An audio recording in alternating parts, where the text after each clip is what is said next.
Oke, kita lanjutkan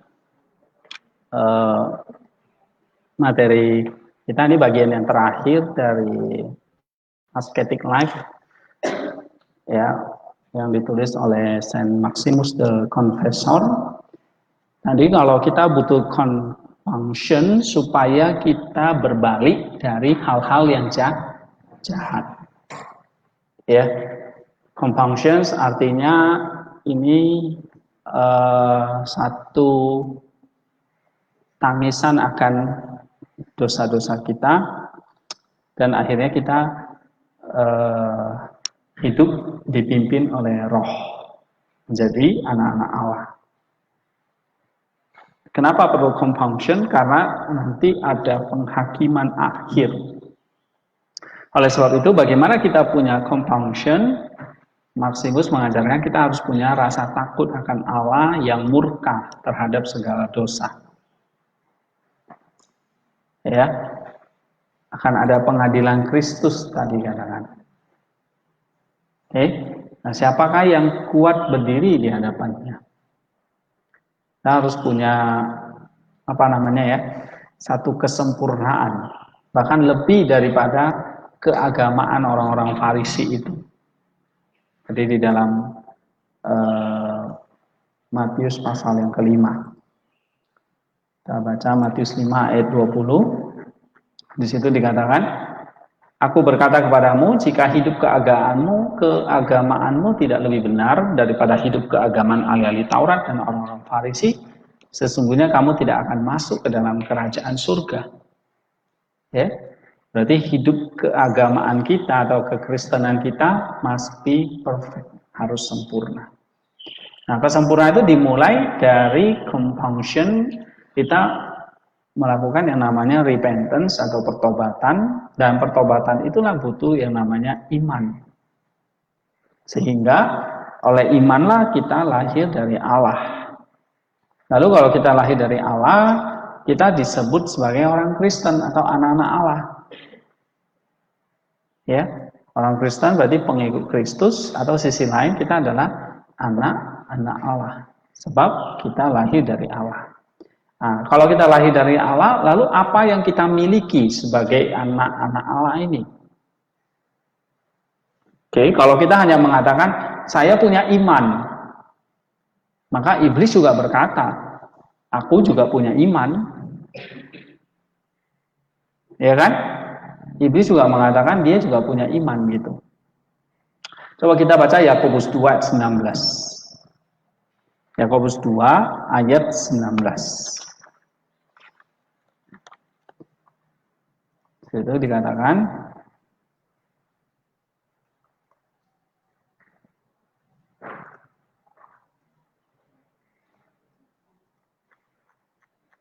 engkau percaya bahwa hanya ada satu Allah saja, itu baik. Tetapi setan-setan pun juga percaya akan hal itu, dan mereka takut atau gemetar. Ya memang iman mendatangkan takut akan Allah. Nah, takut akan Allah itu mendatangkan apa? Compunction. Nah, dengan compunction itu barulah kita itu mulai ada long suffering. Ya, jadi saya tuliskan di sini ya.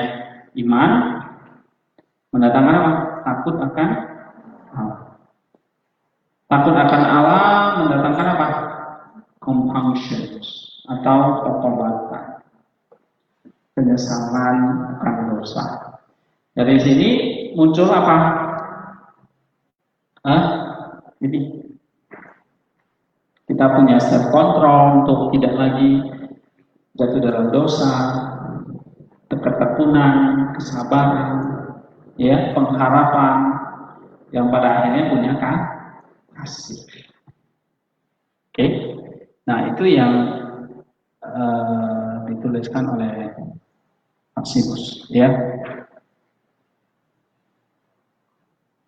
Nah, kalau kamu punya iman, tapi kalau kamu tidak punya ketaatan, itu sama seperti iman yang dimiliki oleh iblis.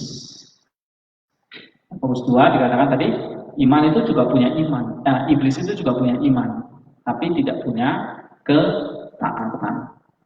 Ya, atau iman tanpa perbuatan itu mati. Nah, sehingga kalau kita punya iman, maka itu harus diwujudkan dengan satu ketaatan. Ketaatan kepada apa? Perintah Yesus. Itulah bukti dari iman yang hidup itu. Berarti kalau iman yang hidup, iman yang disertai dengan perbuatan, itu sama dengan apa? Kasih. Ya kan?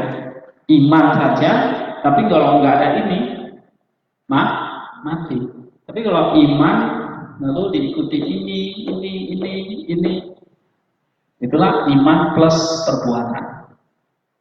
Ya kan? Iman plus ketaatan.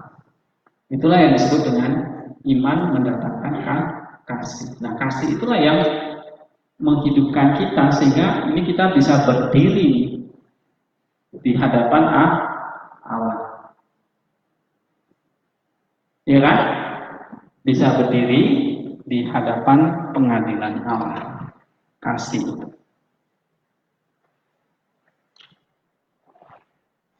Ya. Nah, untuk mendatangkan iman, untuk mendatangkan kasih itu dibutuhkan ketaatan, dibutuhkan compunction dan sebagainya itu. Tapi kita membutuhkan kasih karunia Allah. The energy of God tadi. Itulah sebabnya anugerah Allah itu berasal dari mana? Kalau Kristus tinggal di dalam hidup kita. Ya, jadi tanpa Kristus kamu tidak dapat berbuat apapun, maka imanmu akan apa? Seperti pokok anggur itu, ya kan? Di luar aku kamu tidak dapat berbuat apa-apa, maka iman kita akan mati. Ya, nah kita lihat misalnya di dalam Galatia 2 ayat 20. Di situ sering kita baca ya bahwa bukan lagi aku yang hidup, tetapi Kristus yang tinggal atau hidup di dalam aku. Jadi kata hidup itu dwell ya. Oke, tinggal. Oke. Nah, hode nun so and sarki. Ya, yang hidup di dalam aku. Nah, hidupku yang kuhidupi sekarang di dalam daging adalah hidup oleh iman dalam anak Allah. Lihat, bukan hanya oleh iman saja, tapi dalam anak Allah. Ya, jadi iman itu hidup kalau di dalam anak Allah. Ya, Galatia 2:20. Melainkan aku bukan lagi aku yang hidup sendiri saja, melainkan Kristus yang hidup di dalam aku. Maksudnya apa? Hidupku ini yang di dalam daging, di dalam tubuh ini hidup oleh iman. Ya, tapi di dalam anak Allah. Siapa? Kristus yang mengasihi aku dan menyerahkan dirinya untuk aku. Berarti kita akan punya iman, tapi bukan iman seperti iblis, tapi iman yang hidup sebab di dalam Kristus. Nah, ini yang dikatakan oleh Saint Maximus, ya. Itulah sebabnya ketika kita kita suffering ya, kita menderita untuknya, kita itu menjadi peniru ya, teladan, meneladani Kristus. Ya. Misalnya kita baca di dalam 1 Korintus 4 ayat 12. 1 Korintus 4 ayat 12. Di situ dikatakan, kami melakukan pekerjaan tangan yang berat, kalau kami dimaki, kami memberkati, kalau kami dianiaya, kami sabar, dan sebagainya. Itu meniru teladannya Kristus. Karena Kristus dimaki, dia diam saja. Ya kan? Sampai pada akhirnya dia dibunuh. Nah, ini adalah genuine keeper of his commandment. Jadi kalau iman yang hidup di dalam Kristus itu apa tadi? Iman yang disertai dengan ketaatan. Tapi ketaatan itu bisa mendatangkan apa? Long suffering. Ya kan? Ini iman harus disertai dengan ketaatan atau perbuatan. Tapi konsekuensinya kita bisa menderita. Tapi itu iman yang hidup di dalam Kristus. Berarti memang iman kita harus disertai ketaatan kepada perintah-perintah Kristus. Nah, kalau Kristus menderita, ya kita juga bisa menderita. Ya, nah kalau Kristus itu dipersekusi, kita juga bisa mengalami. Kristus itu dibangkitkan, nanti kita juga dibangkitkan. Ya, lalu kita mendengar perintah Yesus lagi apa? Kasihilah musuhmu, do good to them that hate you, ya kan? Berbuatlah baik pada mereka yang membenci kamu. Nah itu artinya iman di dalam Kristus itu, iman yang hidup di dalam Kristus itu, menaati perintah Dia. Jadi kita lihat ya, Maximus itu sangat praktikal ya. Satu sisi dogmatis, kasih itu seperti ini dogmatikal. Tapi praktikalnya nyata gitu loh. Ya, kayak Yesus ngajarkan gitu. Misalnya kita lihat di dalam Lukas 6:27. Ya. Lukas 6:27 28 ya. Kita baca, tetapi kepadamu yang mendengarkan aku berkata, kasihilah musuhmu, berbuatlah baik pada orang yang membenci kamu. Ya, mintalah berkat bagi orang yang mengutuk kamu, berdoalah bagi orang yang mencaci kamu. Tuh gimana itu? Bisa nggak kita berdoa untuk orang yang mencaci kita? Nah, boro-boro didoain, disumpahin ya. You know? Tapi itu very real, very practical apa yang Yesus ajarkan, ya kan? Jadi kalau kita punya iman yang hidup di dalam anak Allah, ya seperti itu praktikalnya. Ya, berarti menaati apa yang anak Allah itu ajarkan. Kalau anak Allah itu mengajarkan berdoalah bagi musuhmu, berdoalah bagi orang yang mencaci kamu. Nah, kalau kita punya iman yang hidup, ya kita mesti naati. Nggak bisa ditawar-tawar. Kayak gitu. Jadi, ya ini kata Maximus ya. Memang ya, makanya harus ada yang namanya suffering. Kita butuh anugerah Allah, gitu loh. Ketekunan, kesabaran, seperti itu. Ya. Oke, jadi lihat ya, kata-kata dan perbuatan Kristus itulah yang harus bekerja di dalam kita dan itu dinyatakan. Ini kata Maximus. Kata-kata nggak bisa, tadi saya bilang kan, ide tentang api nggak otomatis membuat kita jadi hangat. Tapi perbuatan itulah yang akhirnya membuat kita jadi hangat. Ya, jadi kalau kasih, ide tentang kasih nggak otomatis membuat kita tuh jadi iman yang hidup. Kalau kita nggak pernah taat, ya.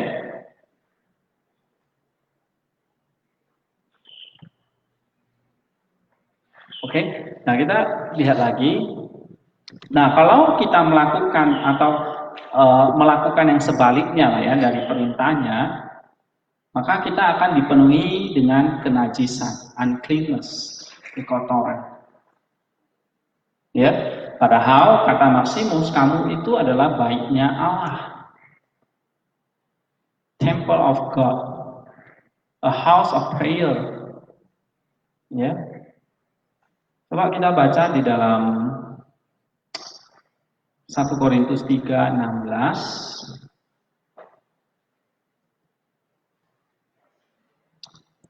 Ya, 1 Korintus 3 ayat 16.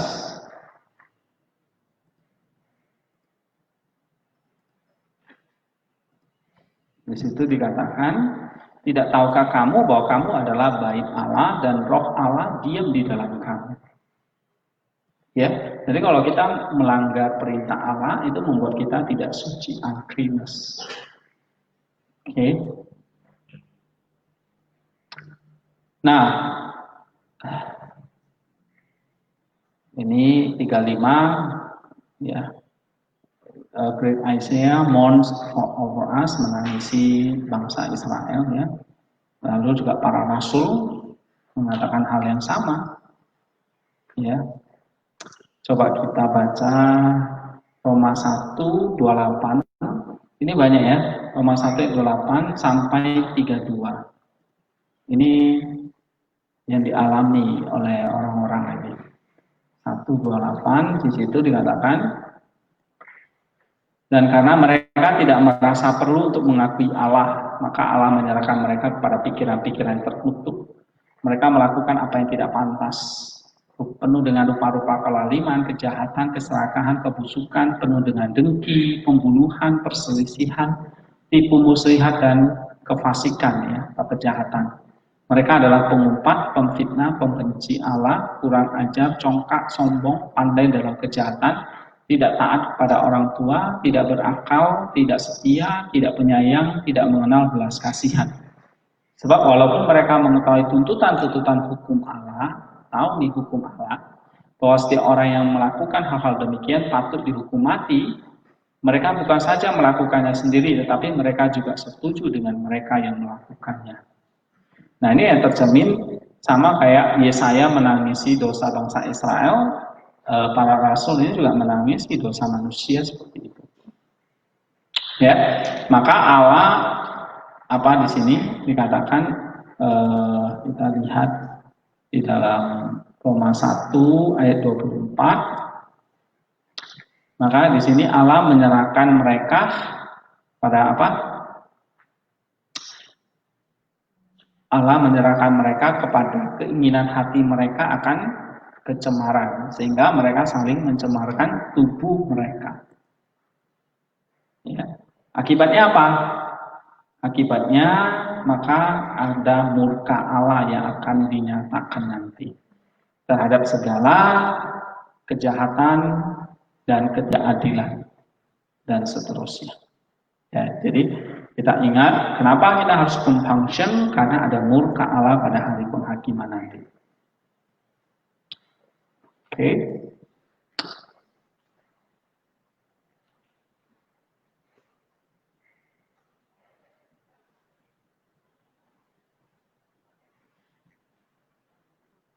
Nah, saya kira ini ya beberapa hal penting. Nah, sekarang kita lihat pengajaran dia tentang love, kasih ya. The 4th centuries on charity. Kenapa diterjemahkan charity? Charity itu bukan hanya sekedar love, tapi love in action. Ya, bukan hanya ide tentang kasih, tapi kasih di dalam perbuatan. Charity namanya, love in action. Nah, charity adalah, atau love ini adalah good disposition of the soul, according to which one prefer no creature to the knowledge of God. Jadi kasih itu adalah menjalani satu proses pemurnian jiwa. Kenapa? Karena kamu sudah diproses di sini, gitu. Ya, kamu sudah diproses di dalam pertobatanmu, compassion, long suffering, self control, endurance, hope, dispassion. Ini semua sudah dibersihkan. Hasilnya emas tadi. Nah, emas itulah kasih. Ya,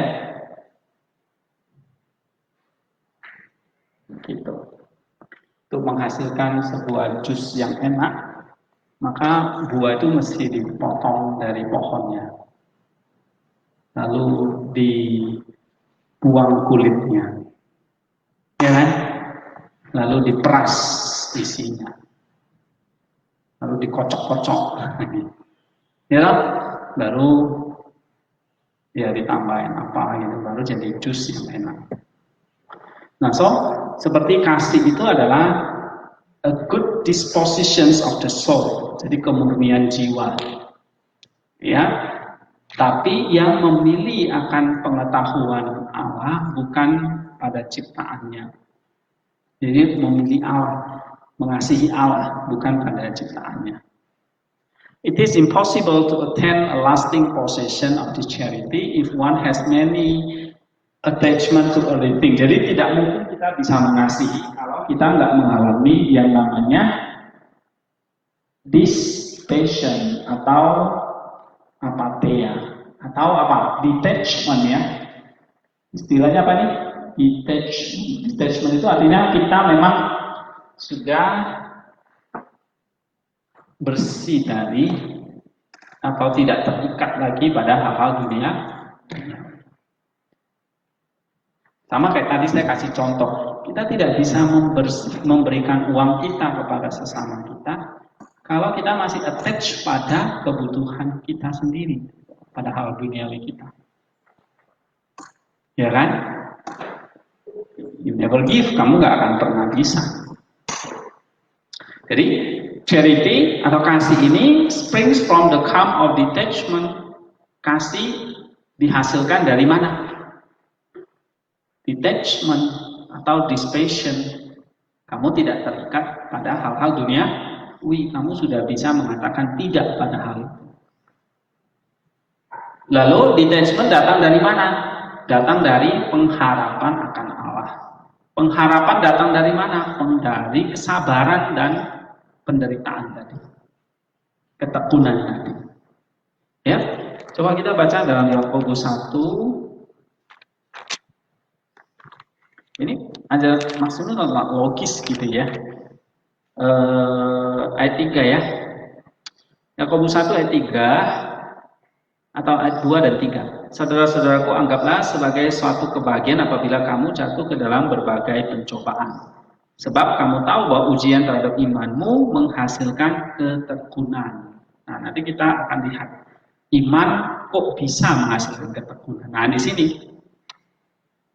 hope, pengharapan datangnya dari mana? Kesabaran dan ketekunan atau long suffering. Nah, ketekunan dan long suffering itu datangnya dari mana? Dari penguasaan diri atau pengendalian diri. Pengendalian diri datangnya dari mana? Takut akan Allah tadi. Takut akan Allah datang dari mana? Iman. Nah, maka betul. Ujian terhadap iman itu mendatangkan apa? Ketekunan. Ketekunan mendatangkan apa? Pengharapan. Pengharapan mendatangkan apa? Detachment atau dissipation. Dissipation mendatangkan apa? Kasih. Jadi kalau kita punya iman di dalam Allah, iman di dalam anak Allah tadi, kita akan takut kepada penghukuman. Tadi ya, pengadilan Allah tadi. Nah, mereka yang takut pada pengadilan Allah, penghukuman tadi, maka dia bisa menguasai nafsunya. Nah, orang yang menguasai nafsunya pasti akan menghadapi namanya hardship, kesulitan-kesulitan. Yang akhirnya menghasilkan kesabaran. Benar ya?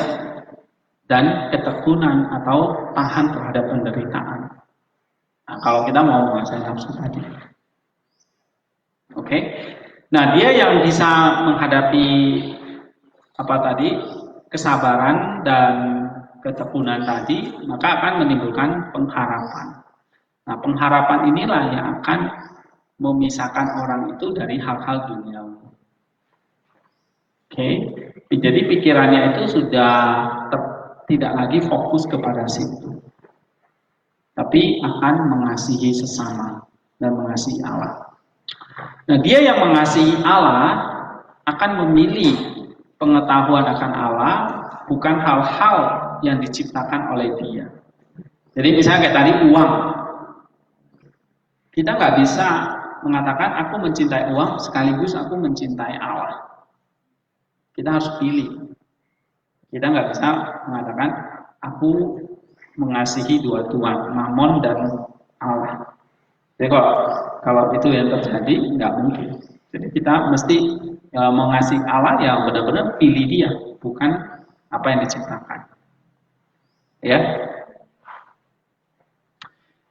Nah, hal-hal lain ya, semua hal yang diciptakan oleh Allah dan untuk Allah, ya, bahwa pencipta itu atau Allah itu lebih mulia daripada hal-hal yang diciptakan, ya. Nah, kalau Allah itu lebih mulia daripada hal yang diciptakan, maka kita lebih memilih dia. Maka Yesus pernah mengatakan ya, kalau kamu mau ikut aku, tapi kamu masih tunggu Tuhan, saya masih mau mengubur orang tuaku lah, saya masih mau inilah, itulah. Yesus bilang kamu tidak layak ikut aku. It means that God must be the top priority. Ya. Yeah.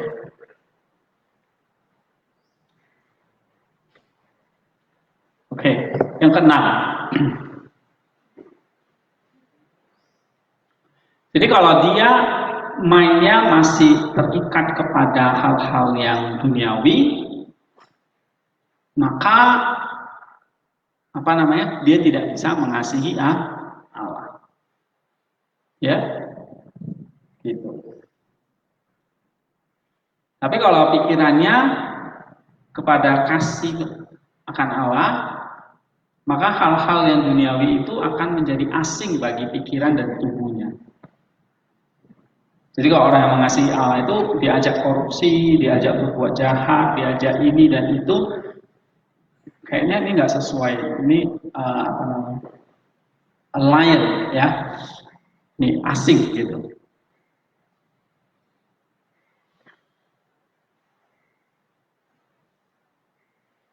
Oke. Nah, jika jiwa itu lebih diutamakan daripada tubuh dan Allah lebih diutamakan daripada apa yang diciptakan, maka kita sudah memilih jiwa daripada tubuh, dan kita memilih Allah daripada dunia. Nah, inilah yang membuat kita itu menjadi penyembah Allah yang sejati. Tapi sebaliknya, kalau kita lebih memilih ciptaan Dia, misalnya uang, pakaian, dan sebagainya, lalu kita lebih memilih tubuh kita daripada jiwa, ya kita menganggap itu kita menjadi menyembah berhala, katanya, idolaters. Ini poin nomor 7. Ya. Jadi penyembah berhala itu bukan hanya orang nyembah patung, gitu. Tapi kalau dia menghilangkan uangnya, kekayaannya, dan sebagainya, itu dia jadi idolaters.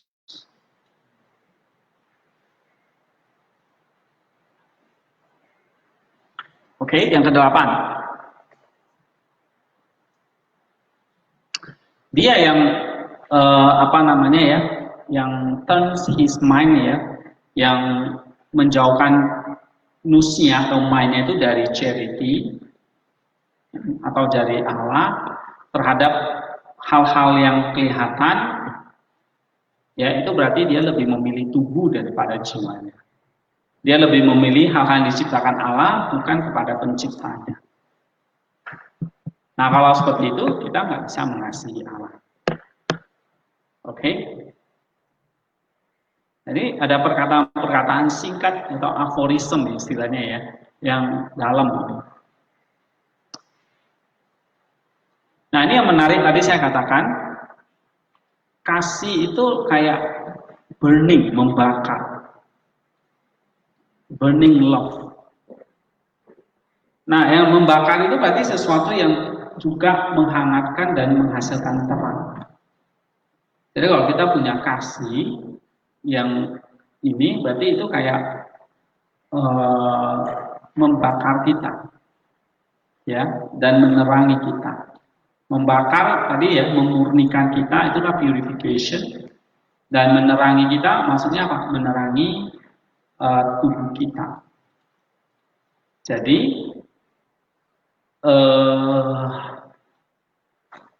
nah, Maksudnya mengatakan kasih itu dimulai dari mind. Ya, nih, mindnya ini maksudnya nous ini harus attach pada eros. Eros itu maksudnya God itu. Kalau dikatakan Allah adalah kasih, Berarti God is the eros, the burning love. Kasih yang satu sisi itu bisa menghanguskan atau memurnikan. Makanya Rasul Paulus bilang, kalau kamu kertas, naturmu adalah kertas. Begitu kamu ketemu api, api itu menghanguskan karena kertas. Ya. Tapi kalau kamu adalah emas, perak, begitu ketemu dengan api itu, ketemu eros itu, burning love tadi, maka justru semakin murni. Nah, itu burning love itu mulai bekerja dari mind. Oke, ini agak sedikit sulit ya. Tapi mulai dari mind itu akan mengiluminasi, menerangi mind kita, ya. Berarti akan menerangi hati kita dan akhirnya kita punya menerangi tubuh kita, di mana sensis kita itu menjadi terang.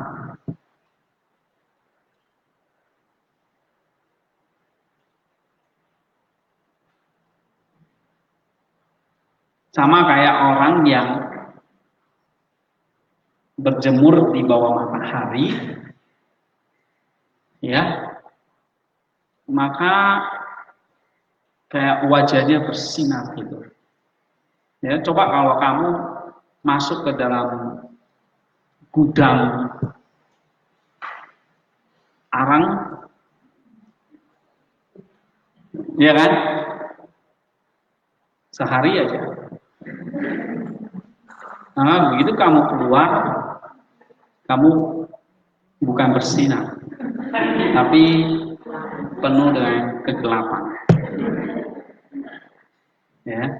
Nah, kalau kita di burning love oleh Allah di dalam Kristus, ya, maka akan kelihatan love-nya, burning love-nya. Oke. Itu makanya disebut eros. Kalian pernah jatuh cinta kan? Jadi kalau kamu tuh dikasih oleh kekasihmu cuma coklat yang mungkin harganya 5.000 lah. Kamu menerima itu dengan kasih ya, dengan burning tadi. Ya. Wah, itu kamu akan apa namanya? Hatimu atau pikiranmu akan terus terbakar terus ya, teringat terus. Wah, dia kasih coklat gitu kan. Mau makan pun rasanya sayang kan. Ya. Baik. Nah, ini kan banyak yang diam-diam suka ngasih coklat kan.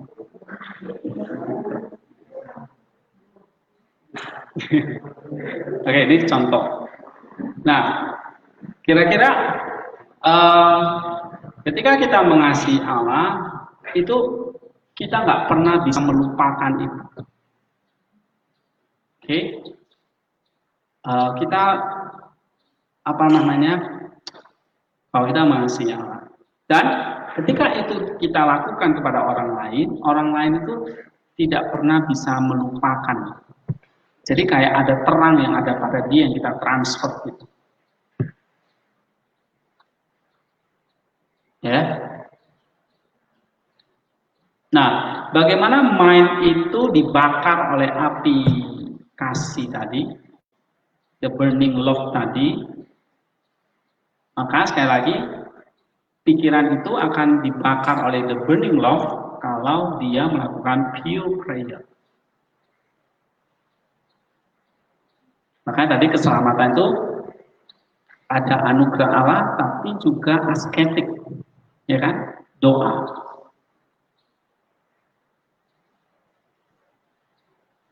Oke, pure prayer. Maka kamu tuh kayak akan Nah, ini mystical teologinya Maximus ya. Jadi doa itu kayak kamu tuh berjemur di bawah matahari, lalu kamu tuh mindmu tuh bersinar terang, gitu. Ya. Maka nanti apa yang kamu katakan, apa yang kamu perbuat, terang itu terpancar. Dan orang itu akan kayak apa namanya ya, menerima itu dengan menerima itu kayak menerima terangnya ilahi.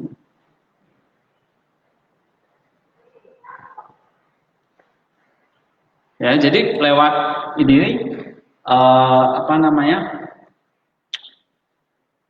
burning love eros tadi, ya, the burning love tadi, eros tadi, eros itu berarti cinta yang membakar gitu ya, ada api gitu ya. Nah, itulah yang akan memurnikan pikiran-pikiran kita yang jahat, ya. Lalu kata Maximus, kita akan apa namanya, semakin menyadari keberdosaan kita, ketidaklayakan kita. Jadi apa yang diratapi oleh Rasul Paulus, kamu ini, itu semua ya, dalam Roma pasal 1, dalam 2 Timotius pasal 3 tadi, bahkan kita baca dalam Kolose ya. Coba kita buka Kolose pasal 3 ayat yang ke-5. Nih, matikanlah dalam dirimu duniawi, sesuatu yang duniawi, yang things tadi, hal-hal duniawi. Apa itu hal-hal yang duniawi? Percabulan, kenajisan, hawa nafsu, nafsu jahat, keserakahan, penyembahan yang sama dengan penyembahan berhala, semua itu mendatangkan murka Allah. Nah, itu kita mesti alami, artinya itu mesti di pure, dimurnikan oleh burning love tadi. Jadi harus dibakar habis gitu. Ya, sebelum kamu benar-benar berdiri di hadapan Kristus yang membakar tadi. Nah, jadi kita dibakar dari dalam dulu sebelum kita menghadap tata pengadilan ilahi. Ya, itulah namanya compunction. Jadi kalau kamu menyadari siapa dirimu yang berdosa, kamu menyesali, kamu misalnya penuh nafsu, najis, nafsu jahat, percabulan, serakah, semuanya itu deh ya, Roma pasal 1 itu. Nah, kita harus kita bisa capai apa namanya compunction itu, berarti the burning love itu mulai bekerja.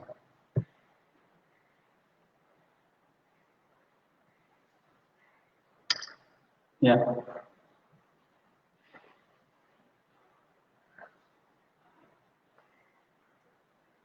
Misalnya kita lihat dari sini,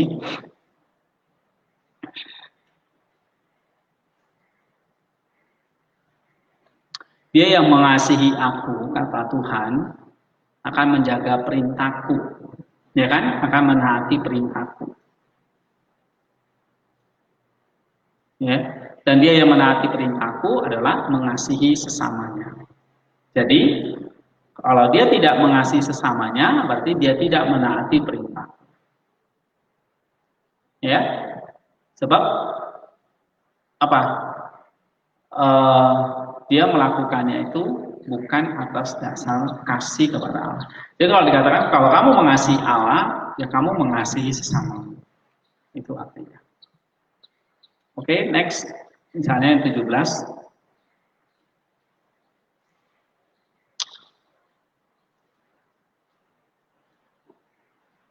Happy the mind that has gone beyond all things and delight unceasingly in the divine beauty.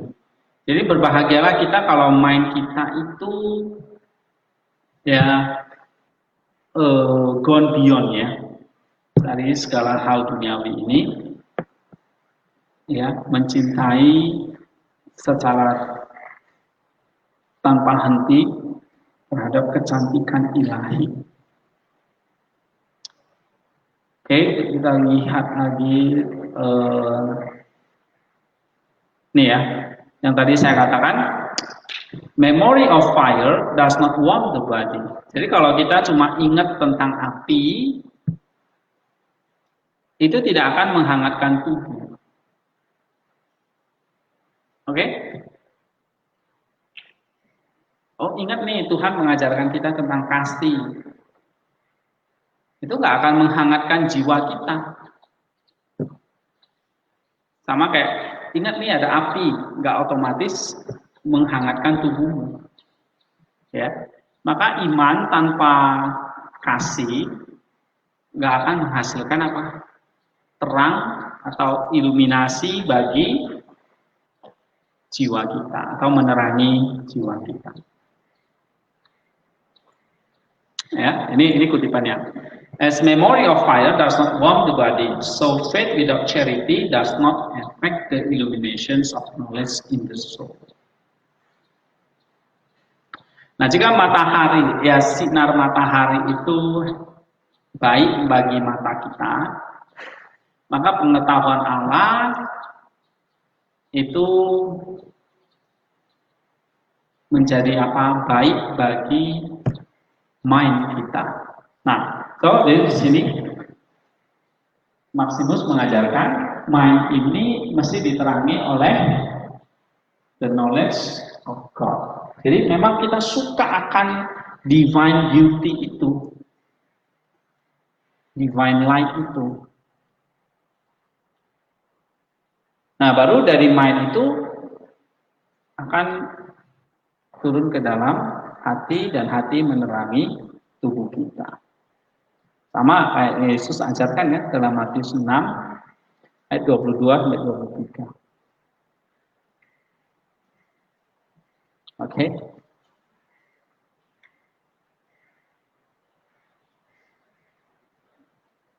Oke, nah saya harap kalian coba. Ini ada aforisme ya, tulisannya pendek-pendek, tapi perlu kita renungkan itu perkataan-perkataannya.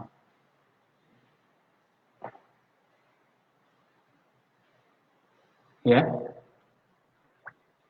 Misalnya kayak tadi ya, yang 33 tadi. Ya. The mind is pure, which is removed from ignorance and is lit up by the divine light. Jadi kalau pikiran kita diisi dengan pengetahuan Allah, maka akan mengangkat pikiran itu kepada terang ilahi. Tapi kalau pikiran kita itu bodoh, nggak mau tahu, firman Tuhan nggak pernah mau dibaca, ya udah. Gitu. Coba kita lihat lagi.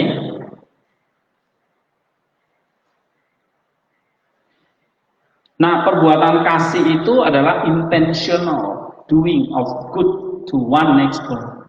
Jadi memang secara sengaja ya. Ini sangat praktikal. Jadi nggak kebetulan, tapi memang kita intentional melakukan hal yang baik kepada sesama kita, tapi bisa menimbulkan long suffering dan patience. Jadi Maximus itu memang mengakui kasih itu harus ada long suffering dan patience. Ya, makanya kalau kita sudah bisa lewati ini ya, nah ini menghasilkan namanya kasih. Di dalam kasih pasti ada pengorbanan, ada kesabaran, ada tahan penderitaan, ya. Oke. Nah, 42. Dia yang mengasihi Allah itu hidupnya kayak malaikat di bumi, angelic life on earth. Ya, artinya apa? Malaikat itu kan selalu apa? Keeping watches dan berpuasa, berjaga-jaga. Lalu malaikat itu selalu bermazmur, berdoa, dan tidak pernah berhenti memikirkan sesamanya. Jadi kita kayak punya angelic life on earth. Ya, jadi kayak punya kehidupan seperti malaikat di bumi ini. Puasa, jaga-jaga, bermazmur, berdoa, dan memikirkan kebaikan manusia. Nah, itu kan tugas malaikat. Ya.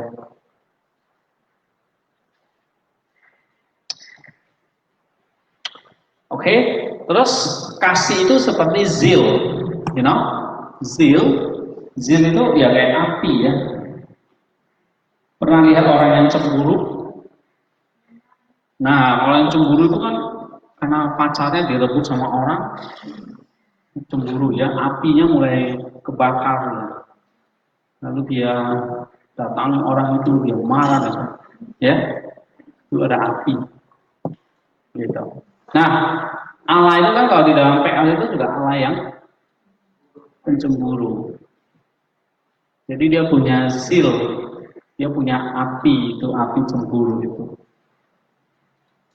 You see? Nah, kalau Kristus itu mempelai laki-laki kita, nah kita mempelai perempuannya. Maka sebenarnya mempelai perempuan itu sudah miliknya siapa? Miliknya Kristus, bukan lagi miliknya ciptaan ini, gitu. Tapi pencipta. Oke, jadi ingat kita punya Allah yang pencemburu. Nah, maka kita lihat kita juga harus punya zeal, ya, desirable, ya, punya eros tadi. Oke.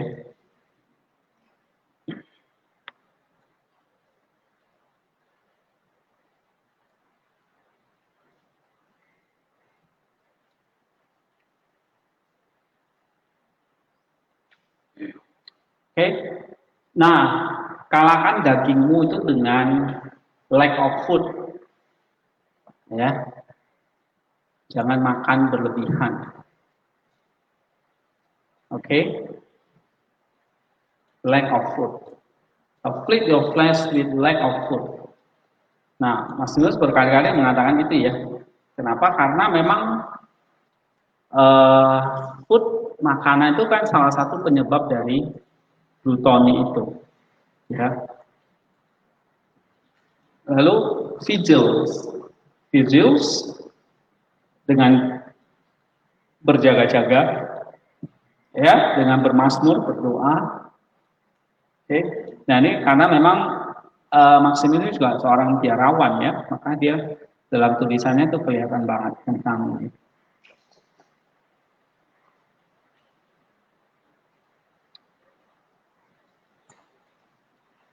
Nah, lalu, nah kalau di sini dikatakan kalau kita punya divine knowledge, kita mencapai iluminasi, ya, maksudnya tadi pikiran kita itu diterangi, ya, maka kita nggak akan masuk ke dalam spirit of vainglory. Vainglory itu beda ya dengan sombong. Kalau sombong tuh kayak gini, pride itu kayak gini. Saya pintar, lalu saya merasa, ah kamu bodoh, kamu nggak ada apa-apanya. Memang betul, saya pintar, saya dapat nilai 100 misalnya kan. Lalu kamu mulai merendahkan teman-temanmu yang bodoh, yang nggak pintar. Nah, itu pride namanya. Tapi kalau vain glory itu kesia-siaan sebetulnya. Kesombongan tapi kosong gitu. Misalnya apa ya contohnya ya? Sok gitu loh. Tapi sebetulnya nggak punya apa-apa. Ngerti? Ya, misalnya nggak punya uang lagak kayak orang kaya, pakaian mesti mewah, itu vainglory. Padahal miskin gitu loh. Ya kan? Jadi mau tampil apa ya? Gaya, mewah, tapi nggak punya modal gitu. Itu namanya vainglory. Nah kita punya spirit itu sebetulnya, sok-sokan gitu loh, ya.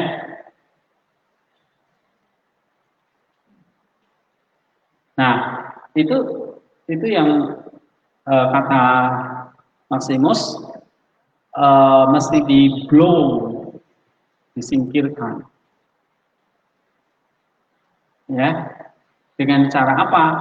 Kamu mindmu tadi harus attach pada illumination.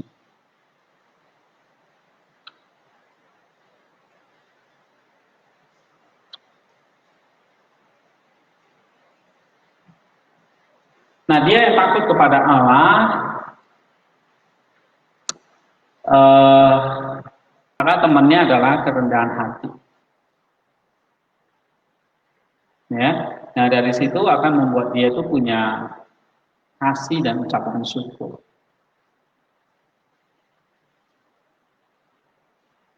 Oke.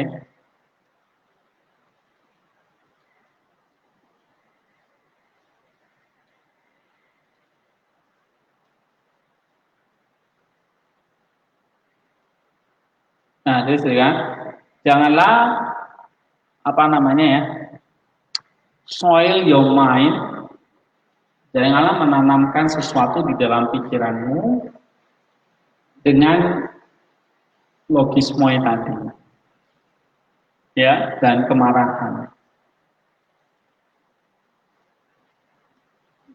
Oke. Nah, kalau kamu menanamkan itu, kamu akan jatuh ke dalam dosa apa namanya, listlessness,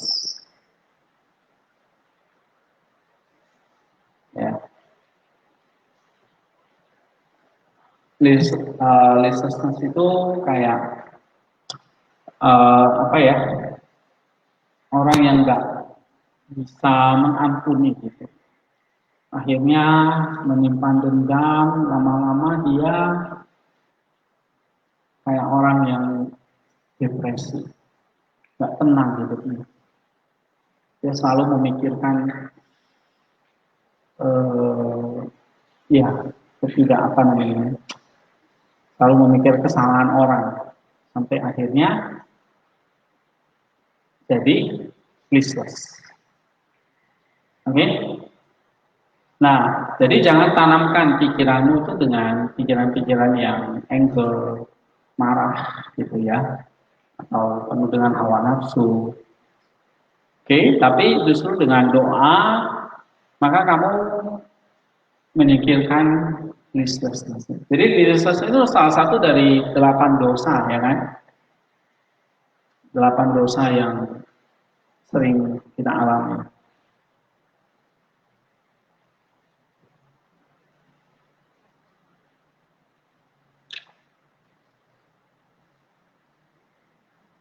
Ya, nah kalau kita dalam keadaan digoda, jangan meninggalkan monasteri, artinya doamu lah.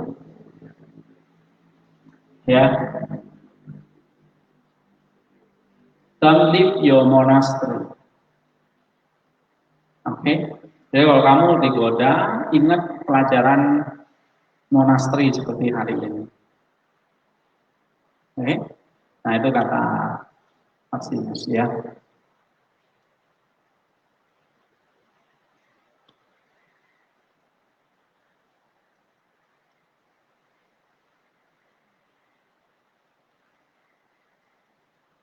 Nah ini juga bagus ya.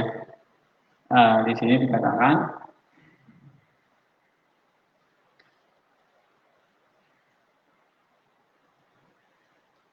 if charity is the fulfilling of the law, ya 56.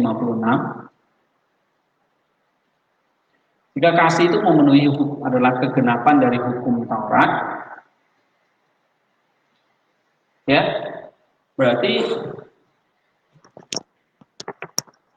ya berarti dia sanggup menahan apa? Dalam hukum Taurat itu ada apa sih? Ada korban ini, korban itu, ya kan? Korban itu dibakar dan sebagainya, kayak gitu. Nah sekarang itu kan nggak berlaku lagi. Yang berlaku apa? Kasih. Tapi kasih itu ibaratnya apa? Kamu tuh kayak jadi korban yang lagi dibakar. Ya, jadi kamu harus bisa menanggung grudges against his brother. Fix his pitfall for him. Oke? Jadi kayak kamu mengasihi, nah kamu kayak jadi kayak korban bakaran itu.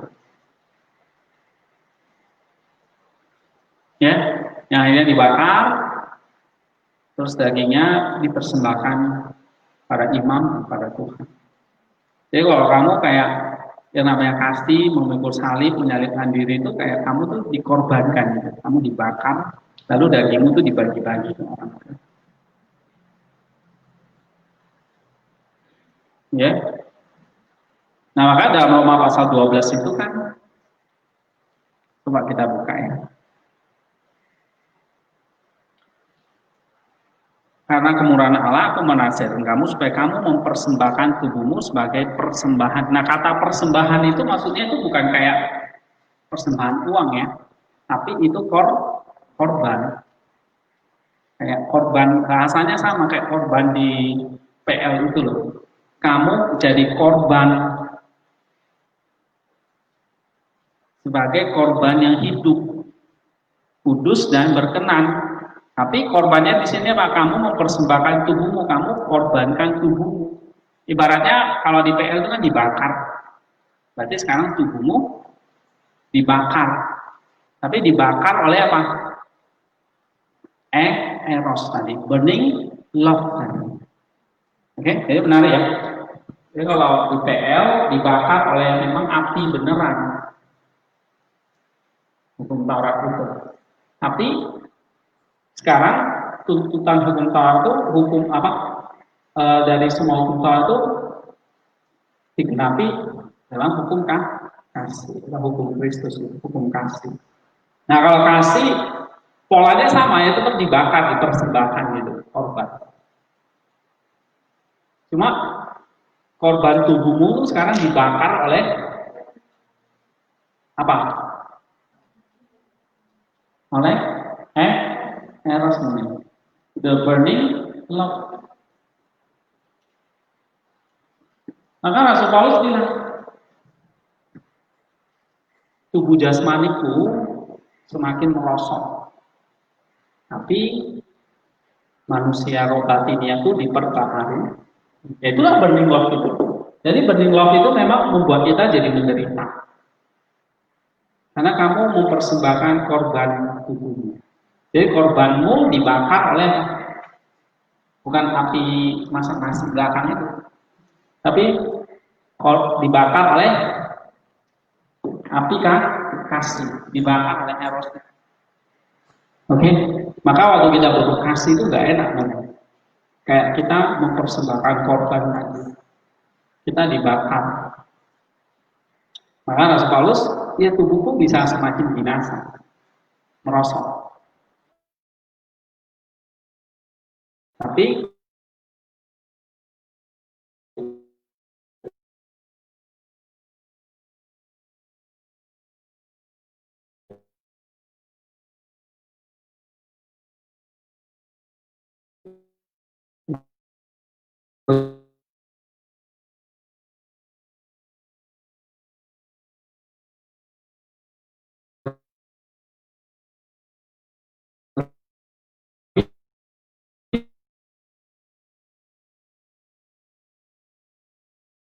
itu, nah kayak gitu.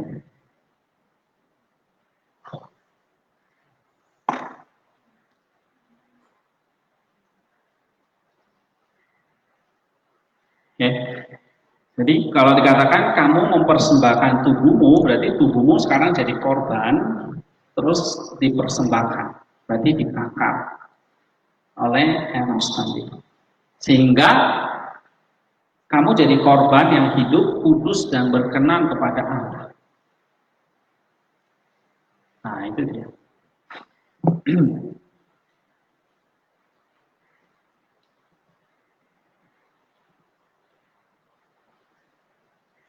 Oke, I think sampai di sini dulu.